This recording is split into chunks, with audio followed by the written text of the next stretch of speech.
Richician!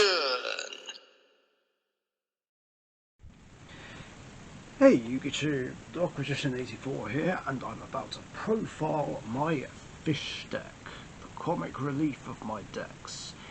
And yes, Kynan, there is something fishy going on. Ha ha ha ha ha. Get a new joke.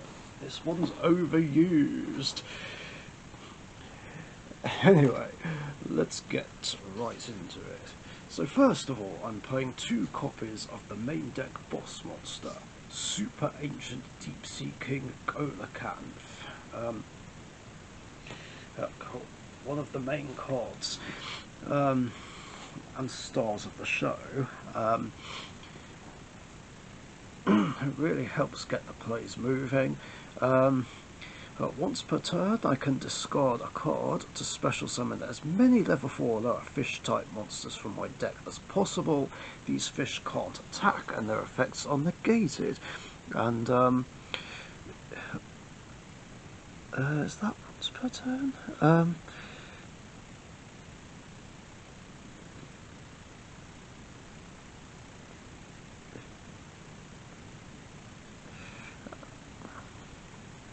Oh yeah, and also, if this card is targeted by a spell, trap, or an effect monster's effect, I can tribute a fish to negate that card's activation and destroy it.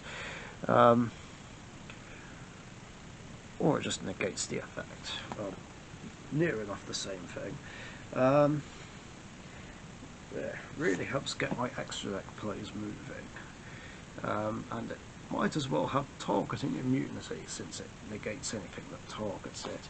Then my personal favourite fish type monster, Golden Flying Fish, another of the main cards of the deck. This simply allows me to tribute another fish to target a card on the field and destroy it. I mean, when I first saw this card, that made me want to build this deck all the way back in 2008. And I did. Obviously, it's not a serious competitive deck, but it's just so much fun, and it's just funny playing a deck based on fish. Then I also play 7 coloured fish, because why not? Same with Space Mambo. Thought I'd throw in a couple of vanillas as well.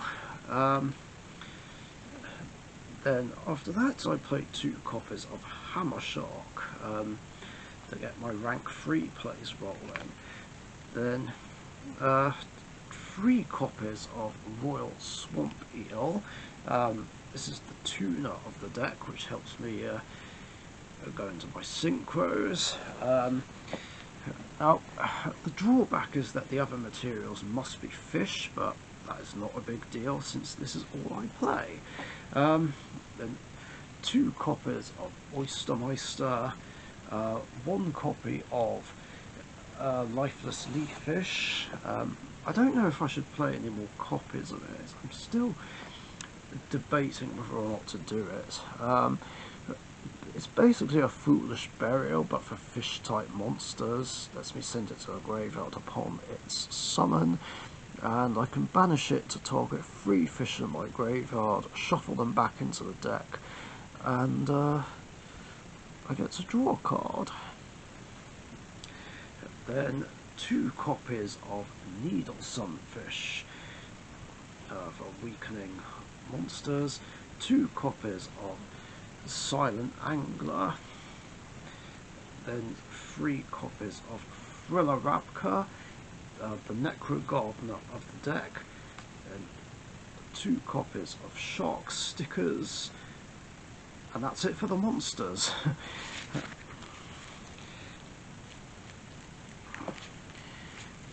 On to the spells.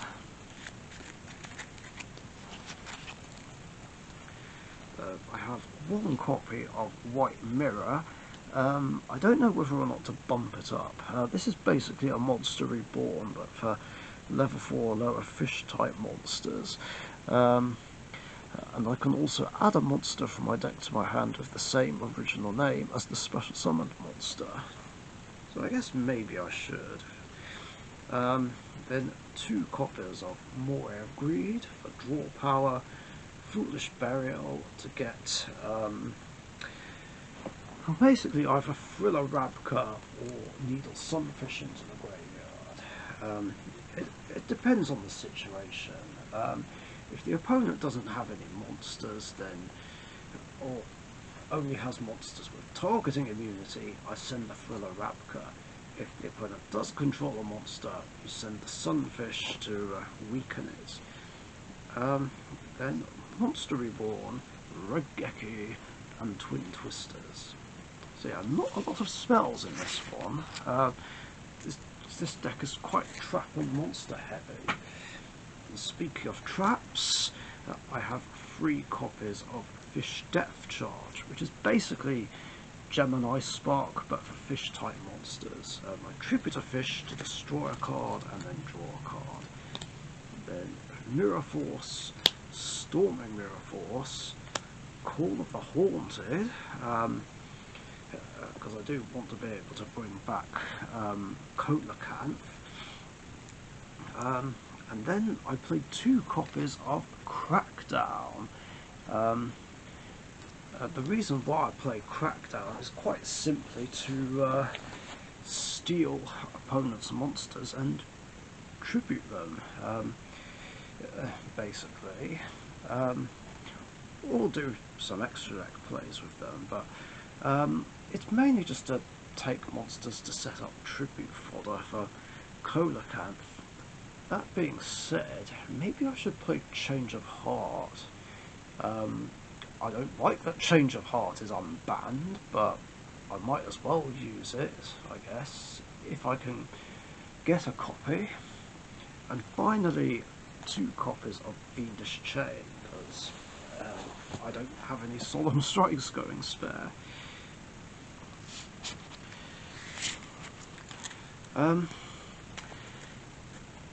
That's it for the main deck. On with the extra deck. So I've got Scarlight Red Dragon Archfiend, White Aura Whale, the extra deck boss monster basically, Stardust Dragon, my favourite synchro monster, Gungnir, Dragon of the Ice Barrier, and Black Rose Dragon, Bloody Siren. Exeses consist of the Utopia package, Honorarch, Castell, and Abyss Dweller. They're my rank 4s. Rank 3s consist of Black Ray Lancer, the Phantom Knights of Breaksword, covering up Honorarch, that's not good. Oh, and that's it. And then the last extra deck monster is 3 copies of Abyss Keeper. Now, I don't remember if it was in the deck profile last time, but this card is such a big help for the deck. Really helps me out big time. Just needs 2 water monsters, and it cannot be used as a link material the turn it is link summoned. If this card is link summoned, you can special summon a fish type monster from your hand to a zone that this card points to. Also, I can target one other fish. It's hard to read upside down. I can target another fish type monster I control and a card the opponent controls and banish them, and each effect is a hard once per turn. I haven't used the banish effect yet. I don't know if I'm likely to, because I don't really want my monsters getting banished, but regardless, it's its first effect that I use it for, and it makes it so much easier to get my plays going. Getting out 2 water monsters isn't difficult, and provided Coelacanth is in my hand, I can summon it to one of its zones and then just go off.